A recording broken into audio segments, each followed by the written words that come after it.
이제는 쿠팡 기준으로 40만원 중후반대에 구매할 수도 있으니 저는 충분히 추천이 가능할 것 같네요. 안녕하세요. IT의 진심인 남자 디노입니다. 오늘은 다시 보니 선녀 아이패드 10세대 구매를 강력 추천하는 이유에 대해서 한번 살펴볼까 합니다. 10세대가 처음 출시할 때는 68만원부터라는 경악스러운 가격뿐만 아니라 애플 펜슬 2세대가 아닌 1세대를 지원한다는 점 때문에 대차게 까였고 저 또한 추천을 드리지 않았지만 지금은 굉장히 가성비가 좋아졌는데 빠르게 살펴보기 전에 8월 플립6 증정 구독자 이벤트 고정 댓글에 많은 참여 부탁드립니다. 가장 중요한 게 M4 아이패드가 출시를 하면서 기존의 9세대는 단종이 되었고 일반형 10세대만 여전히 판매 중인데 출시한 지 좀 됐다 보니 가격을 $100 정도 인하를 해서 한국은 53만원부터 판매를 하고 있더라고요. 53만원이면 솔직히 괜찮다 보는 게 기존에 정말 말도 안 되는 걸로 우려먹었던 32기가 용량도 2배 늘어나서 64기가부터 지원을 하고 스피커도 한쪽 방향 사실상 모노 스피커를 지원해서 소리가 좀 이상하게 들리는 것도 가로 양방향 스테레오 탑재로 드디어 개선이 되었고 폼팩터도 에어를 개성해서 만들었다 보니 무게 또한 10g 정도 가벼워졌으며 두께 또한 0.5mm 줄어든 7mm로 상당히 슬림해졌습니다. 여기에 와이파이도 6까지 지원하면서 요즘 최신 통신사 공유기들도 성능을 100% 지원하고 전면 카메라도 가로 중앙으로 이동을 하면서 화상 채팅 시 웹캠과 동일한 각도로 쓸 수가 있어요. 결론은 폼팩터 자체가 바뀌면서 기존에 아쉬웠던 거의 상당수 분들이 크게 개선이 되었기 때문에 제품 자체는 막상 써보면 상당히 쓸만한 편이긴 합니다. 다만 초기 68만원은 솔직히 저는 그 돈시 에어가 맞긴 하지만 지금은 53만원이기 때문에 저는 괜찮다 봅니다. 게다가 쿠팡은 카드 할인까지 들어가면 40만원 중후반대에 풀리고 있고 중고도 새거는 상태 좋은 것들 40만원 내외로 구입이 가능하더라고요. 참고로 제가 M4 아이패드 프로를 살 때 매직 키보드까지 샀는데 요놈이 49만원인 걸 생각하면 거의 똑같은 가격인데 가성비가 말이 안 되죠. 그렇다 보니 M4 아이패드 프로만큼 150만원 200만원 하는 태블릿이 물론 제일 좋고 가장 성능도 훌륭하긴 하지만 저처럼 대학생분들 혹은 용돈 받아 쓰는 평범한 학생분들 입장에서 이게 결코 사기 쉬운 금액이 아니죠. 그렇다 보니 저렴한 가격대 요즘 같은 고물가 시대에 비교적 저렴한 갤럭시 탭과도 비교를 해봐도 가장 가성비 좋게 살 수 있는 태블릿 아닌가 싶네요.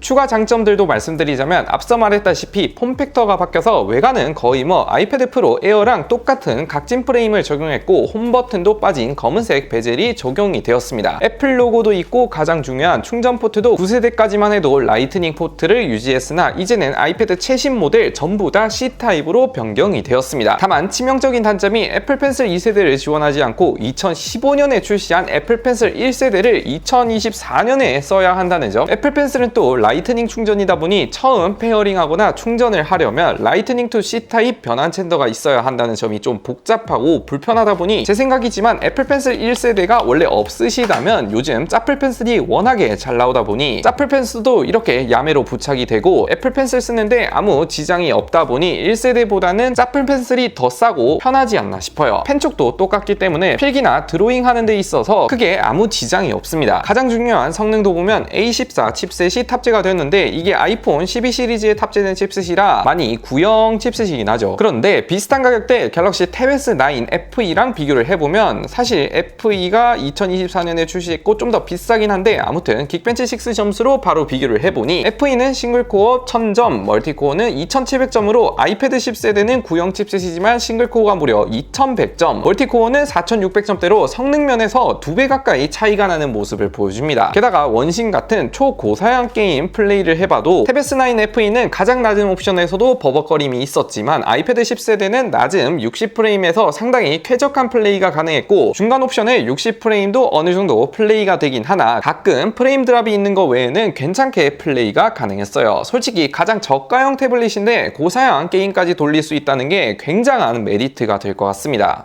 내장 스피커도 다시 한번 보면 9세대까지만 하더라도 여기 한쪽 방향에만 소리가 나와서 가로로 쓰던 세로로 쓰던 요상한 느낌이 들었고 소리도 한쪽 방향밖에 없다 보니 어색함 그 자체였는데 이제는 양옆에 스피커를 넣어서 드디어 좀 정상적이게 변했습니다. 옆면을 보면 양쪽 다 나오는 것처럼 보이지만 오른쪽에 있는 건 그냥 디자인인 것 같고 왼쪽에 있는 부분이 스피커입니다. 그래서 세로로 쓰면 9세대보다 훨씬 더 좋더라고요. 자세히 들어보면 소리가 약간 왼쪽으로 들리는 느낌이 들긴 한데 가로로 쓰면 완전 쾌적한 스테레오로 쓸 수가 있어요. 사실 이건 아이패드 에어도 똑같긴 합니다.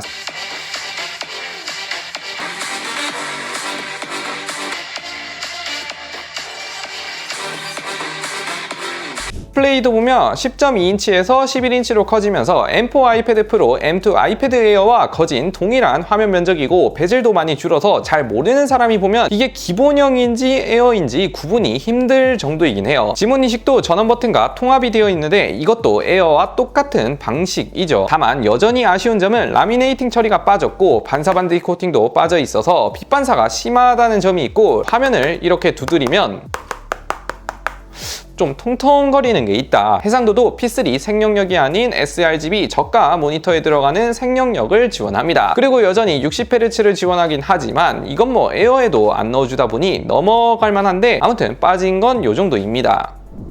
이렇게 2024년에 아이패드 10세대 구매를 강력 추천하는 이유에 대해서 말씀드렸는데 폼팩터 바뀌고 이것저것 단점들 보완해서 제품 자체는 좋아졌긴 한데 가격이 68만원부터 납득이 안 되긴 했으나 이제는 쿠팡 기준으로 40만원 중후반대에 구매할 수도 있으니 저는 충분히 추천이 가능할 것 같네요. 추가로 애플 특성상 한번 이렇게 폼팩터를 바꾸면 또 그 폼팩터 가지고 몇 년을 우려먹는 경우가 다반사다 보니 추후에 아이패드 11세대, 12세대가 나온다 해도 기존에 바뀐 아이패드 10세대 폼팩터를 계승해서 심하면 칩셋만 바뀌어서 계속 우려먹지 않을까 싶긴 하더라고요. 칩셋을 제외하면 10세대와 큰 차이가 없는 스펙을 보여줄 것 같은데 그렇다 보니 폼팩터가 바뀐 1세대 구매를 강력 추천드리고 싶고 가격 또한 짜플 펜슬 사고 케이스랑 파우치 산다고 해도 60만원 안쪽으로 풀셋을 맞출 수 있다 보니 비교적 부담 없는 가격대라 저는 학생분들 입장에서는 더더욱 메리트가 좋을 것 같습니다. 아무튼 오늘 영상 여기까지 하고요. 8월 구독자 이벤트로 플립6 구독자 이벤트도 고정 댓글에 많은 참여 부탁드립니다.